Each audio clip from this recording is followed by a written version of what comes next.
I'm Mango Thunderslice, and today's video is LIB. SCOTUS abdicates responsibility on Texas Plus 18 lawsuit. And, well, it's guns and prayer time, so to speak. I believe that people will look back to this time as the beginning of the Second American Civil War. I think it's shaping up to be that, no matter what the outcome is.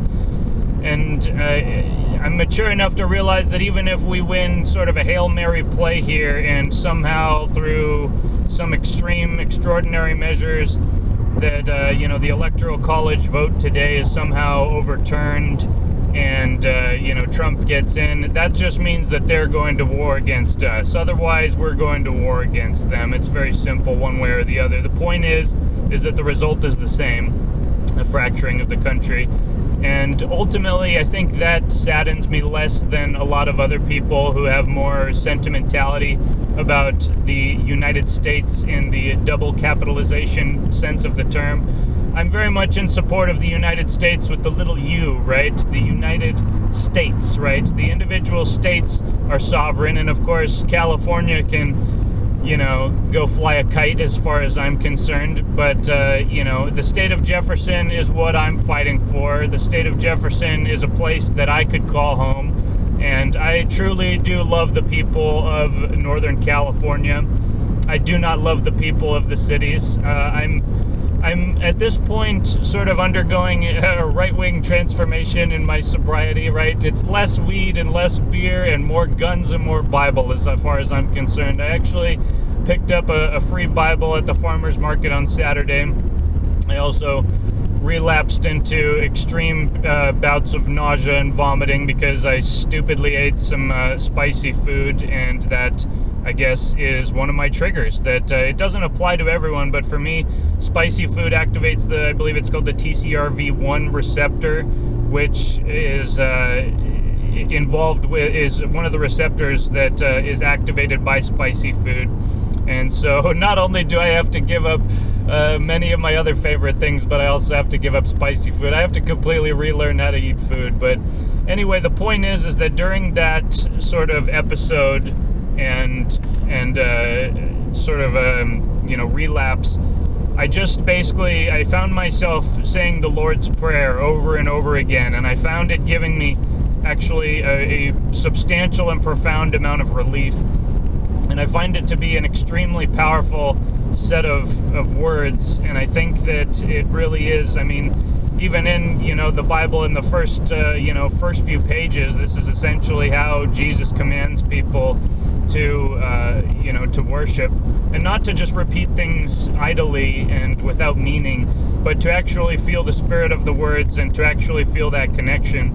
And I think that, as much as I'm actually preparing for and in a sort of sense advocating civil war at this point, I want people to understand that means very little in terms of actual violence and actual use of the firearms. It mainly, war is mainly a game of posturing. I'm not a person who has military experience, but I come from a military family. My great-grandfather was a rear admiral in the Navy, and his son, my grandfather, was a captain in the Navy.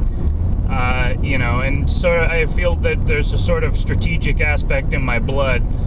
Back during World War II, the commanding officer of the ship was incapacitated when the ship came under Japanese fire, and he basically took command of the ship and returned fire on the enemy positions and led the crew to safety and basically saved the day in a sort of sense. And I like to think of that story in times of crucible moments, as General Flynn might say.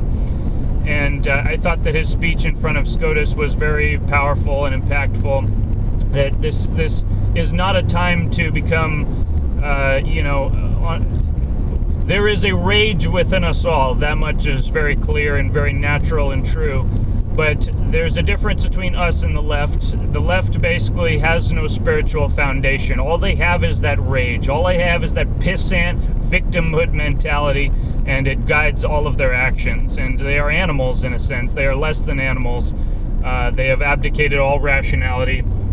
And it is important to maintain the difference between us. Otherwise, this doesn't lead anywhere good for anyone. And I'm willing to make more concessions than ever for my own family, because I realize that you only have so much family, and people who I disagree with politically have offered me a lot of support in my time of challenge, and it means a lot to me, and I'm not going to forget that. But at the same time, I don't need a single extra liberal in my life that isn't a part of my family. I'm not going to make a single concession anywhere at this point. I am, in a sense, again, turning hard right. I have more patience than ever and less patience than ever. I don't think that I'll be as projective with my political beliefs beyond a certain scope. But at the same time, I also just have absolutely zero tolerance for these fat-headed liberals that basically have infused and infected our society. It is like a mental disease. I mean, the root of today's video is LIB, right? LIB is the root of liberty, it's the root of liberal, it's the root of many different words, but it ultimately comes back to literacy and freedom. It comes back to order and structure, right? And originally, liberals used to advocate for freedom. They used to be all about freedom, and it used to be the moral busybodies on the right that were sort of the tyrants, back in the Prohibition days. And, in a sort of sense, we're still in the Prohibition days with cannabis. And as much as I'm having this issue with cannabinoid hyperemesis syndrome, it's because of my own abuse of the substance. It's not because of the substance itself. The substance is still very, very therapeutic for people who have not abused it in the way that I did. And so I blame only myself. I don't blame the plant. I do believe that people should be aware that everything has a limit, and that even things that are natural cannot be used in excess for long periods of time without consequence, at least not for all people. Again, there's people who I work with who have been, basically loaded 24/7 for a lot longer than I was, and this doesn't exist for them. But straight is the gate and narrow is the way, is what he said, and that is essentially my destiny, if not everyone else's. It is my destiny to seek and find the kingdom of heaven, and for that to be my first and top priority. And the people who maybe don't experience this, maybe they have a different destiny. It's not my place to say one way or the other, but it's only my place to say what my purpose and path is. And I know that is to seek first the kingdom of heaven. And so as much as I believe more than ever that the only good communist is a dead communist, I also believe in turning the other cheek and removing the beam from my own eye before I tried to extract the mote from my brother's eye. And, well, ironically, my brother is actually the only person in my family that I can actually have a reasonable conversation with at a certain point now. It's everyone else that's gone completely off the deep end. People who I used to think were rational people turned out to be just fat-headed liberals who just soak up whatever media propaganda is just peddled out like a sponge. And, so that whatever will be in that sense. But again, I'm not going to seek fights with family, but I'm not going to tolerate the bullshit of the people who are corrupting and destroying this society and seeking to lead us into a global totalitarian great reset a la the World Economic Forum, where you will own nothing and be happy, right? Okay, bud, okay. See, and this is the thing, is destroying is in almost every way easier than creating, right? They are very satisfied with their plan of destroying society. All you have to do is watch Bill Gates in his interview on CNN recently, where he said that basically lockdowns need to continue well into 2022, as well as masks, and everyone needs to get a vaccine every 3 months. If you need to get a vaccine every 3 months, what is the point? What is the point of getting a you call this immunity, and you say that it's only gonna last 3 months, and we don't even know that? I mean, this is a total joke. You got the basically director of the National Institutes of Health saying, can you guys just stop with the vaccine hesitancy, please? Okay, we really need you to stop with the vaccine hesitancy. Just hit the reset button. It's like, do they think that we are fucking retarded? I mean, obviously they think that we're retarded. It's quite clear that they think that we're retarded. And, for the most part, the fat-headed liberals in our society are retarded. They have completely abdicated, as has SCOTUS, in their responsibility. And ultimately, it's going to come down to the individual heart of man and the spiritual stance of the people of God in this country and around the world. And there's nothing that Trump or anyone else can do that's going to make up for that fact. Anyone who is waiting for a savior, is not going to, in the physical sense, is not going to find it. There is only one savior, and he basically already came into this world, and it's up to us to actually live out that destiny and fulfill those commands. Right? I have come not to abolish the law, but to fulfill the law. And that is essentially the nature of our current situation, is that if they, at the same time that we are fracturing, right, all of the rhinos and never Trump Republicans and all these basically wolves in sheep clothing, they need to be routed out, and every single one of them needs to be primaried and thrown out of office.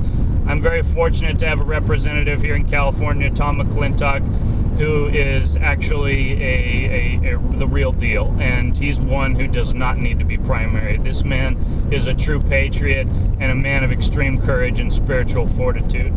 But I cannot say the same about the majority of the Republican Party in 2020. I definitely cannot. And if we have to burn it to the ground and start over and have basically a Ron Paul, Rand Paul, Trumpist basically revival, and throw them all out and have push them all into the Democratic Party where they belong, then that is what will happen. But it's important to also recognize that their side is fracturing, okay? They had this whole anti-Trump cocktail of people who have nothing in common. Basically this grand coalition, like the coalition that destroyed Syria. None of them had anything to do with each other other than they hated Syria and they wanted to destroy it. Of course, these are the people that Barack Obama and Hillary Clinton and Joe Biden supported. It's all documented. It's all been proven. Going back to 2006 when basically the intelligence community said that the likelihood of establishing a Salafist principality is what the supporting powers want, in fact, and that is basically ISIS. That's what became ISIS. And that is what they're doing to this country, except instead of ISIS, it is, there's that contingent as well, but mainly it's BLM and Antifa, and it's a Marxist insurgency. Right? It's very similar to many other color revolutions fomented by Soros and the New World Order and China and all the rest. And it's important not to pin it all on China and not all on Soros. There's plenty of different oligarchs that are contributing to this. And Bill Gates is definitely one of them, this sniveling little weasel that has no medical experience whatsoever. His greatest experience with virus is infecting every Windows computer that's ever been made, right? And I guess the video today is just, again, trying to maintain the gold pill, not trying, but just maintaining the gold pill, which is essentially, the doctrine of Christ in a chaotic world at this point. And there's more to it than just the fundamentalist view, right? Again, obviously, from my previous work that I am not just here to basically peddle, a fundamentalist view of the Bible. But at the same time, I do believe that the words and teachings of Jesus Christ is the most meaningful and impactful doctrine and philosophy that has ever been offered into this world. And that people have failed the doctrine has not failed people. And I don't know really what to say at a certain point other than the fact that we need to get prepared on a full spectrum basis. Warfare is not concluded just through weapons alone. Warfare is concluded through resources and access to energy and those resources that underpin a functional society, right? Even if we go back to World War II, it wasn't the final destruction of the Wehrmacht that finally ended the war. It was the cutting off of the Third Reich from oil supplies, right? And ultimately, certain technologies were even invented to make up for that, such as the Fischer-Tropsch technology to convert coal into petrochemicals such as oil. And many of those technologies are actually still very valid today. But the point is that we need to recognize the source of strength is the life force and the electrical throughput of the planet and the solar system and the world and the sun. Right? The will of God, as I've said, is the flow of energy throughout the universe. That single coherent flow, an objective, universally preferred reference frame that obliterates general and special relativity and gives us the engineering basis for control of gravity, control of resources, infinite production of energy, infinite production of food, and infinite production of all sorts of materials. Because once we can create capacitors from agricultural sources such as the hemp to graphene technology, this is really what it's going to come down to. And amidst all the political posturing and chaos, again, we are heading into a very turbulent time energetically for this planet. The grand solar minimum, and this solar cycle may turn out to actually be stronger than expected, and that's actually more of a worst case scenario because our field is weaker than ever, and when the field of the planet is weak, that means that even smaller solar flares and charged particle emissions are able to seriously destabilize the field and seriously destabilize the technologies in the atmosphere and here on the ground, whether transformers, satellites, networks, etc. And so at a certain point within our lifetimes, if you're anywhere near my age, we're likely to see a complete failure of the power grid, and there's not going to be many things that will survive once that big event comes. And it will ultimately, everything will have to be rebuilt. Every single capacitor in the world, every single lithium-ion battery, every single transformer will need to be rebuilt, and that will take years, if not decades. And so again, our connection to the resource basis of the planet, of those agricultural technologies that give us that infinite abundance, as well as the physical and metaphysical understanding of electromagnetism and energy and the ether, that it'll enable us to basically proceed forward with fusion technology and overcapacity, basically over unity devices, supercapacitors, that you only require a small amount of input charge in order to maintain at capacity and not be discharged so easily. And that is, again, where the graphene superconductive technology comes into play. So there are many things. Again, I am still fundamentally optimistic, not because of the country. The country is FUBAR at a certain point if Biden gets in, even if the Senate is held, right? It's just kind of holding them back for a few years. And ultimately, that is still a good scenario. 2022, again, we're likely to pick up a bunch of seats. But again, it's important to completely destroy the old vestiges of the Republican Party, the one that has failed us, and to replace it with people who are willing to have moral courage and stand up for what is right, like Rand Paul. And Rand Paul is great, but he's still kind of a nerd. It's like we need somebody who's like a combination of Rand, Ron, and Trump. Somebody who has cojones, but also has the philosophy of liberty and knows how to approach things a little more strategically maybe than Trump did. As much as I love the man, Orange Man Rad, he did kind of fail in certain areas, with his appointment of people. I think that Attorney General Barr, I kind of liked him at first, and it turns out that he's just another snake in the grass, right? These three, Supreme Court justices, turn out to be not as courageous as we might have once hoped. And so what's the point of even packing the court if you've got a whole bunch of basically just lame ducks sitting there just quacking? And really medical fascism is the flashpoint. As I've been saying for well over a year at this point, the Medicult is the final bastion of the cabal, and it is their last stand. They are retreating to that redoubt, to that fortress, and they will make their last stand from the Medicult. The media has already completely discredited itself in the mind of anyone who has retained a functioning brain, which of course, is only a certain percentage of the country, a greater percentage than I think a lot of people understand. But to the people who still watch the media, who still believe that it has any legitimacy whatsoever, I mean, to them, they think that everyone agrees with them. Like, again, my family is completely gone and lost within that matrix.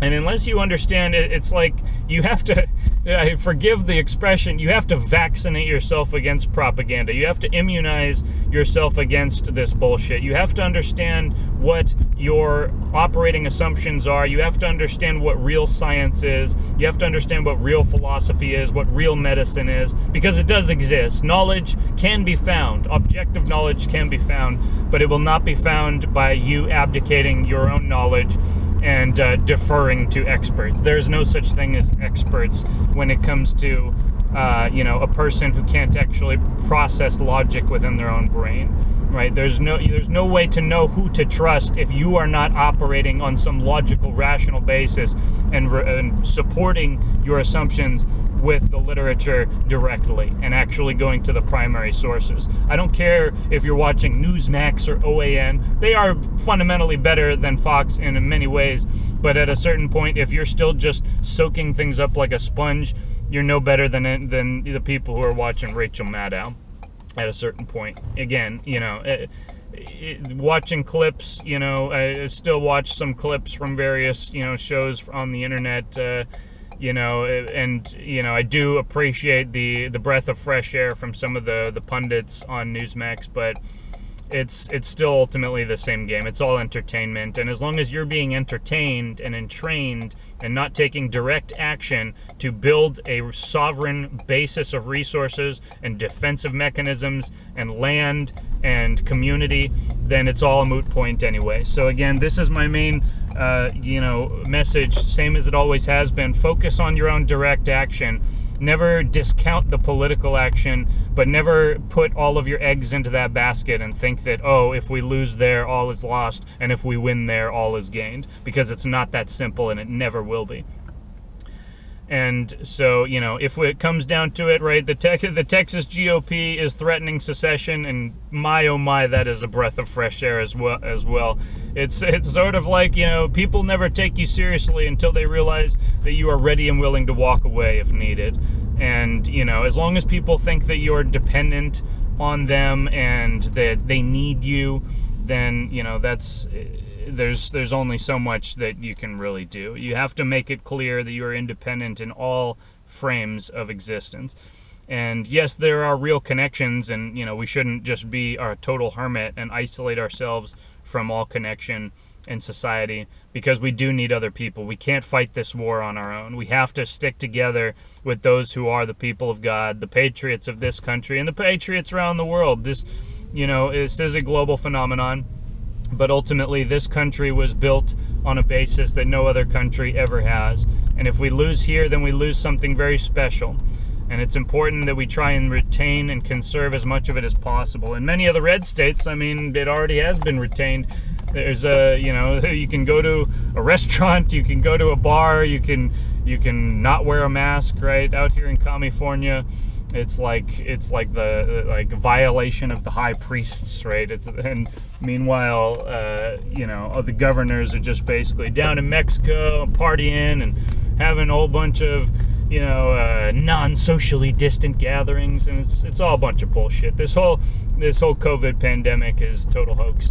And there's a virus, but it's a total joke. It's not nearly as deadly as they wanted it to be, because the immune system is a little bit more complicated than people in the medicult actually believe and understand. And that's why 80% or so of cases are asymptomatic. It's hilarious. People in our family have actually gotten the virus and had virtually no symptoms, and they're still completely insane about it. They still believe that it's this deadly virus, even though they already experienced it and it was completely mild, right? Compared to cannabinoid hyperemesis syndrome, I'll take COVID 14 times over. I'm not getting a vaccine. I'll never wear a mask. And I have worn a mask just to make things simple sometimes. I try not to just aggravate people unnecessarily, but I also don't patronize businesses any more than I need to if they are mandating it and enforcing it.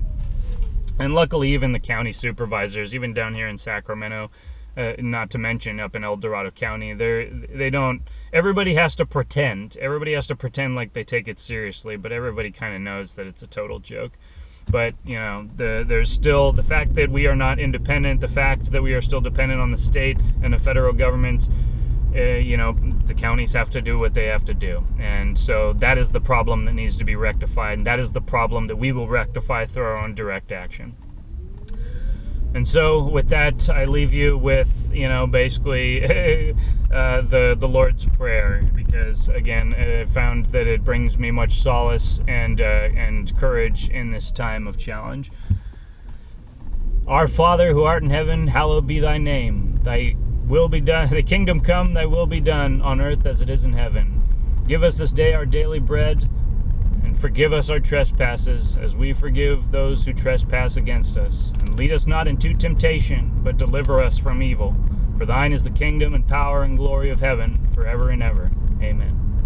And on that note, I'll see you guys next time. Blessings to you all. Cheers.